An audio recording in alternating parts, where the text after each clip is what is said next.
We should be rolling. Okay, I'm just gonna do a little introduction. Hello, my name is Arianna Angel, also known as DJ Ari Angel. I'm here with Sophia. Go ahead, introduce yourself. Hi guys, my name is Sofia Gillani. I'm an independent pop singer-songwriter based in the UK, but travels literally everywhere.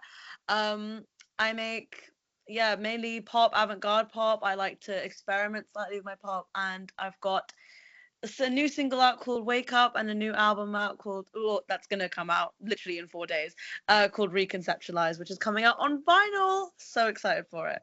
Will purchase of the vinyl be available like everywhere? Yeah, I mean, the link is on Bandcamp. Normally, that's the kind of thing that every artist uses. But we're Right. actually trying to get it into a few stores in Europe as well. So some people might actually be able to go and buy it like in person as well, which is super Oh, cool. perfect. Okay, well, that's fantastic. Congratulations on the single, and obviously, early congratulations on the upcoming album. It's going to be fantastic. Obviously, I heard the single.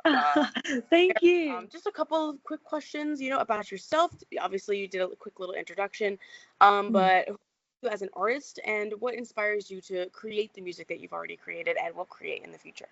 I'd say my emotion particularly stems from my emotions and my experiences. And I've had time to reflect on that, funny enough, a bit more now because I took some time, I think, 3 days, which doesn't seem like a lot. But for me, as someone who posts like consistently and is always like, telling people about my music, it was like a break. But it really made me like look back and think that my music really does stem from my emotions and my experiences. And so naturally, whenever, I feel inspired or maybe something's happened to me, I tend to jot a few words in a notebook and develop it later in the studio if I think it's anything interesting. And now my music has kind of become this like journey. I started quite young. So as my music has grown, I've grown as a person. It's super cool that music is a form of expression. I've always been quite a bold, loud kind of person. And I'm excited to make more music. I'm excited to make more pop music in particular, but we never know where we're going to go, really. Have to talk about the single. We have to talk about Wake Up. It is fantastic. It is wonderful. Is this the first debut single off of the album? Yes, it is. We wanted to start off the album quite punchy, quite upbeat. So yeah, Wake Up is the first single off the album. So exciting. I absolutely love a lot of the elements that you used in the song. I think a lot of it has all of these like kind of poppy but also electric elements that you put in there. So can you share a little bit of your creative and like artistic process while recording and making this track? Yeah, definitely. And you're so sweet. Thank you so much. I'm so glad that you love the song. I love hearing people's feedback and like, what people think of it. Wake Up, it's the origin of it is a little weird. It kind of stems from me feeling slightly disillusioned. I think there's so much going on in the world right now. But me personally, my life has been going fine. Like at the time, everything was going great. I was going out, I was meeting new people, I was doing what I needed to do. But there was a small part of me that, with everything going in the world, wanted to escape reality a little bit. And I think music was definitely a kind of way to do that. But also, I kind of, in a weird way, kind of made like my music felt less authentic. I needed to work on myself a bit more. And so Wake Up kind of stemmed from that. That it's like this upbeat garage pop kind of song, kind of inspired by Pink Panthers. That's really fun. And, you want to go out to it and you want to listen to it in your car. But at the same time, the actual message to wake up, to really observe what's going on around you and really like understand and appreciate the little things in life. That message is slightly deeper. It was a really cool track to make. Actually, my producer, he really really loves it as well. We agreed it's one of our favorites off the album. I say one because I love all of them personally, but I think every artist says that. But yeah, I'm so glad for the response it's received. Yeah, absolutely. I also think that music has always been an escape for a lot of people, especially Mm. like you know what I mean? Yeah, So definitely. you were coming from like with that process. Let's talk 100%. a little bit about the album. It's called Yay! Reconceptualize. Yes. This is your debut album? This is my debut album, which is so crazy to say out loud because I feel like it's just been in the making for so long. Yay! How long has this been in the making for? Whew, I'd say, I'm just thinking because some songs on it are some of my older tracks. We have some new tracks, but we've been holding on to them because I think of a perfectionist little trait in me kept them. I'd say 2-3 years now, maybe 4. It's been a long time coming, but we knew eventually I was gonna get to the point where we were gonna release that first debut album, so we really wanted it to be like blood, sweat, and tears, you know, like really put a lot of faith into it. Absolutely. I feel like a lot of artists, put all of themselves into their first like debut album. So because it's been in the making for so long and you've put so much of yourself into it, what has been your greatest memory of making the album? Weirdly enough, the title and like the main song leading that album, there's a song in it called Reconceptualize. That was, I think, the defining moment of the album. I don't know if you maybe watched the Michael Jackson movie, but he's got that board and he's like looking at all the songs and like what order they're gonna go in. It was kind of like a eureka moment in a way. The reason I called it Reconceptualize is because I've been doing music for so long. I've come to a point where I want to rethink what it means to be Sofia Gillani, what it means to articulate myself in a way that I maybe didn't beforehand. Like, instead of making music for other people, I'm making it for myself. I'm making music that I would want to listen to. Right. It's such that point where I was like, I want to call it Reconceptualize. We had so many titles. We had Pieces of Me. We had, which became like this little EP that we experimented with, but wasn't really official. And we had all these other like Sofia Gillani. But I think Reconceptualize, like that point where we decided that was going to be the title, I was like, yeah, we're really going to put the highs and lows of my career so far. We're really going to make this like a foundation and ask the question, what does it mean to be Sofia Gillani? And then, hopefully my music from there will answer that question, and it will kind of, I don't know, immerse people in this like experience, what it means to be an artist in this day and age. Yeah, one of the most beautiful things about album creation is that like you have an idea of it like when you start, like you said, like 2, 3, 4 years ago. You know what I mean? Yeah. Of course, of what you wanted to create, and now because you have spent so long on this has been like a constant in your life. Yeah. You've grown into versions of yourself, and the album reflects that. But definitely. What do you hope to achieve with this album release? I think just give the people more music. Like, if I'm really dead honest with you, I feel like people, and me included, I'm not like, in any way away from this. People have been releasing single after single after single, and it's kind of what Beyonce said, people aren't taking enough musical risk. I think, having a full ass album, it has like, I believe 13 songs in it, and it also being on vinyl, it's a lot to put in the industry because people rely on numbers, people rely on, quick attention spans.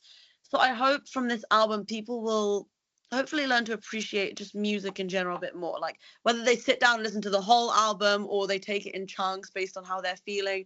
The album really does have so many emotions and so many different genres in it. It has R&B in it, it has drill, a lot of garage pop, because that's kind of how I'm feeling right now with summer and partying and all that. Yeah, of course. I just hope people take a sense of hope from it and just learn to appreciate and slow down and understand themselves in the way that I'm questioning with this album.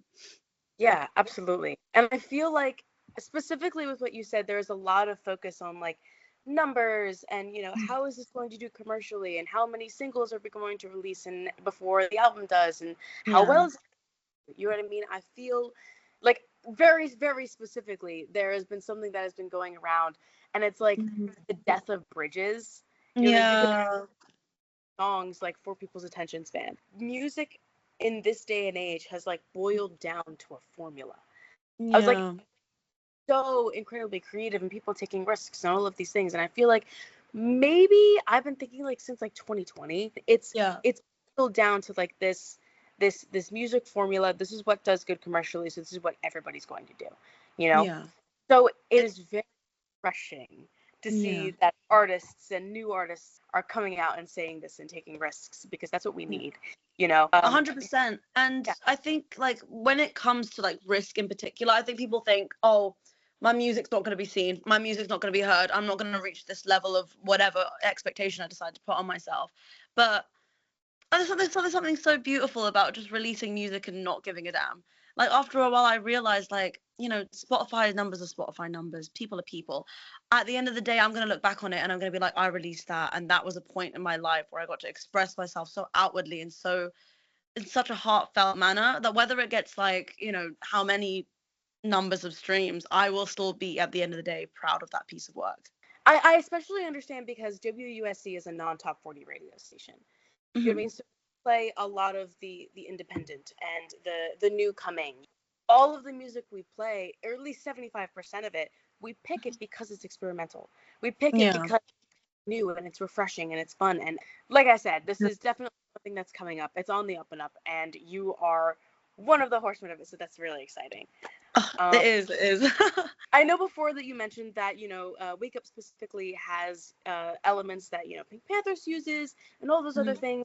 So who would you say, as an artist, your biggest role models in or outside of the industry would be? Oh, I like in and outside of the music industry. That's a fun question. I'd say I really like Victoria Monet.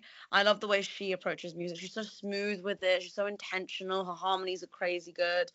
I love Jean Aiko as well, because her music is just so heartfelt. There's like a really personal touch to it.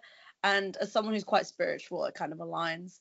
I've always been inspired by the greats, obviously, because growing up, my dad loved all sorts of music, but Michael Jackson was someone who stuck with me, not just because his biopic is out right now, but I mean, you're not getting any judgment from me.